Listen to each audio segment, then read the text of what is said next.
Hi friends, నేటి క్లాస్లో భారత రాజ్యాంగంలోని 3వ భాగము ప్రాథమిక హక్కుల గురించి నేర్చుకుందాం.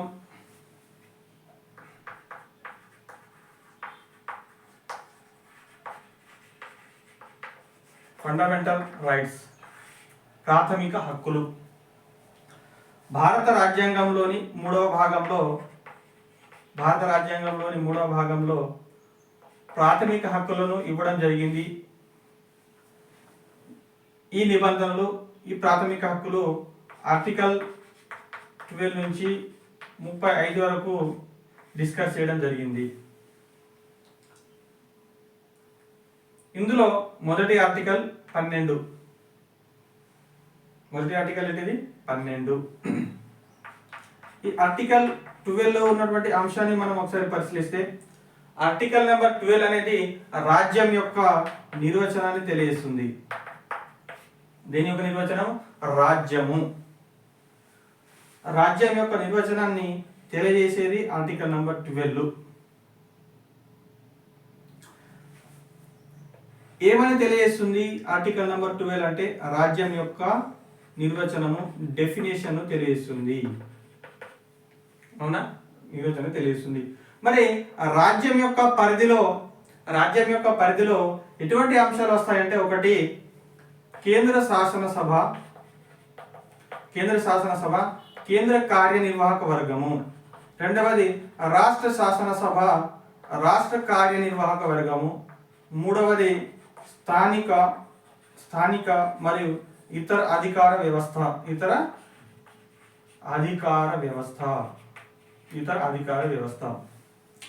కేంద్ర శాసనసభ, కేంద్ర కార్యనిర్వాహక వర్గం అంటున్నాము. ఈ మూడు విషయాల గురించి ఆర్టికల్ 12 చర్చిస్తుంది. కాబట్టి ఈ మూడు విషయాలు మనం చర్చించుకున్నట్లయితే, ఒకసారి చూసుకున్నట్లయితే, కేంద్ర శాసనసభ మొదటి అంశము, కేంద్ర శాసనసభ మరియు కేంద్ర కార్యనిర్వాహక వర్గము. మరి కేంద్ర శాసనసభ అంటే ఏంటిదంటే పార్లమెంట్. ఏంటిది? పార్లమెంట్. కేంద్ర కార్యనిర్వాహక వర్గం అంటే ఏంటిదంటే, ఇండైరెక్ట్ గా మనం ప్రభుత్వం అనుకోవాలి. ఏంటిది? ప్రభుత్వం. కేంద్ర కార్యనిర్వాహక వర్గం ఏంటిది? కౌన్సిల్ ఆఫ్ మినిస్టర్ ఏమంటాము? కేంద్ర కార్యనిర్వాహక వర్గాన్ని ఏమంటాం మనం? ప్రభుత్వం అని అంటాం. అంటే పార్లమెంటు, ప్రభుత్వము. ఇక్కడ ఏ ప్రభుత్వము? కేంద్ర ప్రభుత్వం. కేంద్రానికి సంబంధించిన విషయం నేర్చుకుంటున్నాం కాబట్టి పార్లమెంట్ ఒకటి, కేంద్ర ప్రభుత్వం ఒకటి. రెండవ విషయం ఏమిటంటే, రాష్ట్ర స్థాయిలో ఒకసారి చూసుకున్నట్లయితే రాష్ట్ర శాసనసభ అంటున్నాం. అంటే అసెంబ్లీ ఒకటి. రాష్ట్ర స్థాయిలో శాసనసభ ఏంటిది? మరి అసెంబ్లీ ఒకటి. రాష్ట్ర స్థాయిలో కార్యనిర్వాహక వర్గం అంటే ఏంటిది? ప్రభుత్వము. తర్వాత స్థానిక అంటున్నాం. స్థానికత అంటే ఏంటి అంటే, స్థానిక సంస్థలు, మున్సిపల్ కార్పొరేషన్ కానీ, మున్సిపాలిటీస్ కానీ, ఇటువంటి స్థానిక స్థాయిలో ఉన్న గ్రామ పంచాయతీ కానీ, అంటే స్థానిక పరిపాలనకు సంబంధించిన అంశాలు కూడా దేని కింద వస్తాయి? ఇవి ఆర్టికల్ 12 కింద వస్తాయి. మరి ఇతర అధికార వ్యవస్థలు అంటే ఏంటిదంటే, మౌలిక రాజ్యాంగంలో ఆర్టికల్ 12లో ఇతర అధికార వ్యవస్థ గురించి స్పష్టమైన నిర్వచనం లేదు. కాకపోతే సుప్రీంకోర్టు అనేది తర్వాత కాలంలో తీర్పుల ద్వారా ఇతర అధికార వ్యవస్థ అనే ఈ అంశానికి సంబంధించి నిర్వచనం ఇవ్వడం జరిగింది. ఏమని నిర్వచనం ఇచ్చిందంటే, శాసనాలు జారీ చేసే అధికారి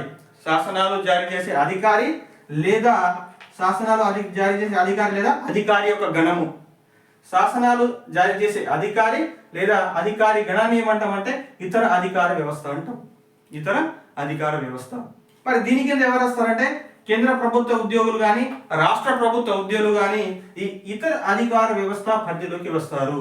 ఇక మొత్తంగా చూసుకున్నట్లయితే ఆ రాజ్యం యొక్క నిర్వచనాన్ని ఏమని చెప్పొచ్చు అంటే, కేంద్ర స్థాయిలో పార్లమెంటు, కేంద్ర ప్రభుత్వము. అదేవిధంగా రాష్ట్ర స్థాయిలో అసెంబ్లీ మరియు రాష్ట్ర ప్రభుత్వము. తర్వాత స్థానిక స్థాయిలో స్థానిక ప్రభుత్వాలు కావచ్చు, ఇతర స్థానిక సంస్థలు కావచ్చు. అదేవిధంగా ఇతర అధికార వ్యవస్థ కింద ప్రభుత్వ ఉద్యోగాలు, కేంద్ర ప్రభుత్వ ఉద్యోగాలు కావచ్చు, ఇటు రాష్ట్ర ప్రభుత్వ ఉద్యోగాలు కావచ్చు. ఇవి ఆర్టికల్ నంబర్ 12లో ఉన్నటువంటి అంశాలు. ఇంకోసారి కేంద్ర శాసనసభ లేదా పార్లమెంట్ అనుకుందాం. కేంద్ర శాసనసభ లేదా పార్లమెంట్, కేంద్ర కార్యనిర్వర్గం లేదా ప్రభుత్వము, లేదా కేంద్ర ప్రభుత్వ ఉద్యోగాలు అయినా ఓకే. అంటే కేంద్రానికి సంబంధించిన పార్లమెంటు, కేంద్ర ప్రభుత్వము, కేంద్ర ప్రభుత్వ ఉద్యోగాలు. Okay, clear. తర్వాత రాష్ట్ర స్థాయిలో రాష్ట్ర శాసనసభ అంటే అసెంబ్లీ, రాష్ట్ర ప్రభుత్వము, రాష్ట్ర ప్రభుత్వ ఉద్యోగాలు.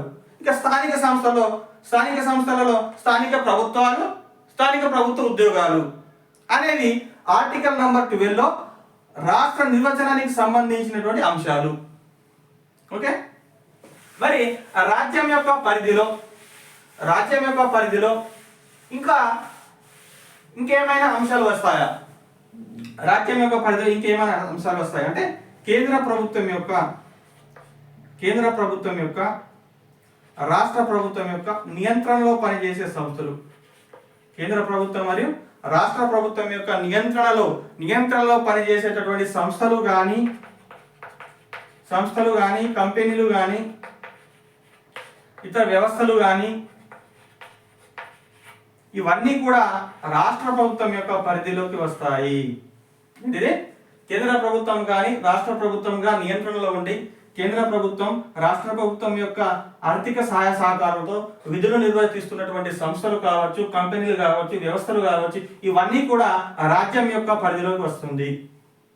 ఒక క్వశ్చన్ ఏంటిదంటే మరి న్యాయ వ్యవస్థ కేంద్ర ప్రభుత్వ అధీనంలో ఉంటుందా, రాజ్యం యొక్క పరిధిలోకి వస్తుందా అంటే ఇందులో రెండు అంశాలు ఉన్నాయి. ఒకటి న్యాయ వ్యవస్థ యొక్క విధులను మనం పరిశీలించినట్లయితే ఒకటి కార్యనిర్వాహక విధులు, న్యాయపరమైన విధులు. ఏంటిది?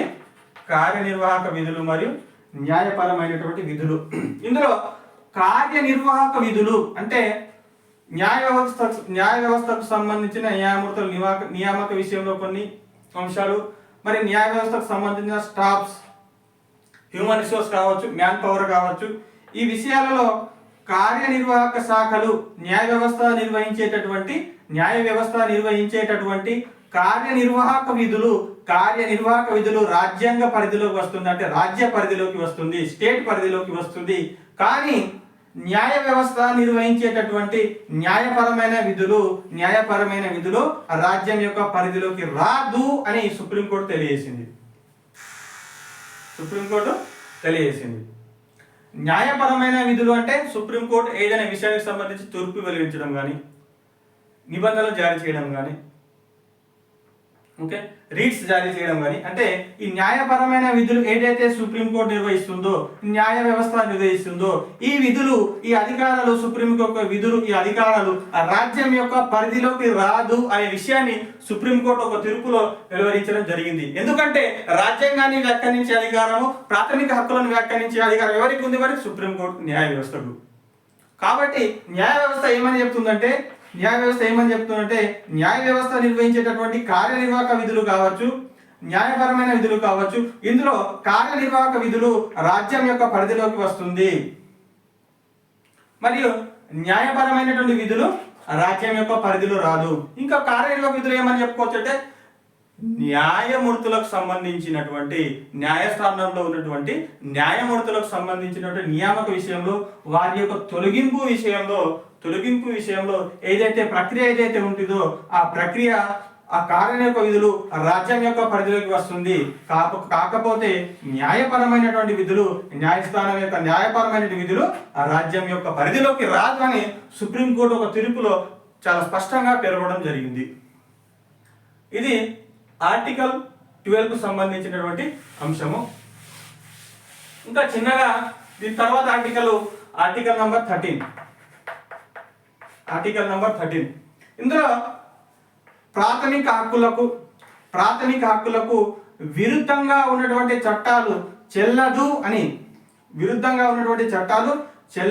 అని తెలిపే నిబంధన ఆర్టికల్ 13.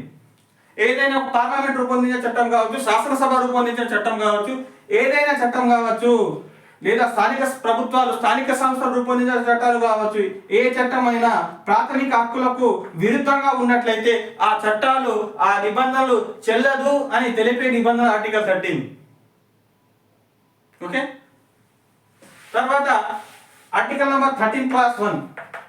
ఆర్టికల్ నెంబర్ 13 క్లాస్ 1 ఏమేమి తెలియజేస్తుందంటే రాజ్యాంగం అమలులోకి రాకముందు రూపొందించినటువంటి చట్టాలు ప్రాథమిక హక్కులకు విరుద్ధంగా ఉన్నట్లయితే అది చెల్లదు అని తెలిపే నిబంధన article number 13(1). Next article number 13 class 2.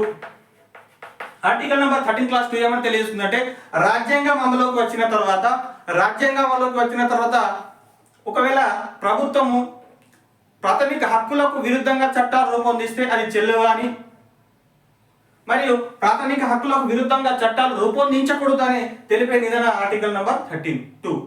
ఇంటిది రెండు విషయాలు. ఒకటి, ప్రభుత్వం అనేది ప్రాథమిక హక్కులకు విరుద్ధంగా చట్టాలు రూపొందించవద్దు ఎప్పుడు రాజ్యాంగం అమలులోకి వచ్చిన తర్వాత, అంటే 1950 జనవరి 26 తర్వాత ప్రభుత్వము, రాష్ట్ర ప్రభుత్వం కావచ్చు, కేంద్ర ప్రభుత్వం కావచ్చు, స్థానిక ప్రభుత్వాలు కావచ్చు, ప్రాథమిక హక్కులకు విరుద్ధంగా చట్టాలు రూపొందిస్తే అవి చెల్లేదని, మరియు ప్రాథమిక హక్కులకు విరుద్ధంగా చట్టాలు రూపొందించకూడదు అనే విషయాన్ని ఆర్టికల్ నెంబర్ 32 తెలియజేస్తుంది.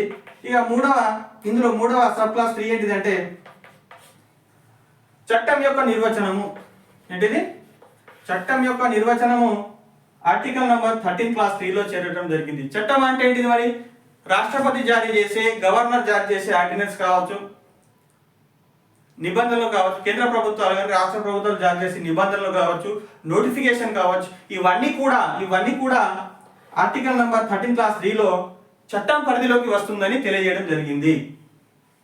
తర్వాత ఆర్టికల్ నెంబర్ 13 క్లాస్ 4 ఈ నిబంధన ఏమని తెలియజేస్తుందంటే ఈ నిబంధనను 1971లో 24వ రాజ్యాంగ సవరణ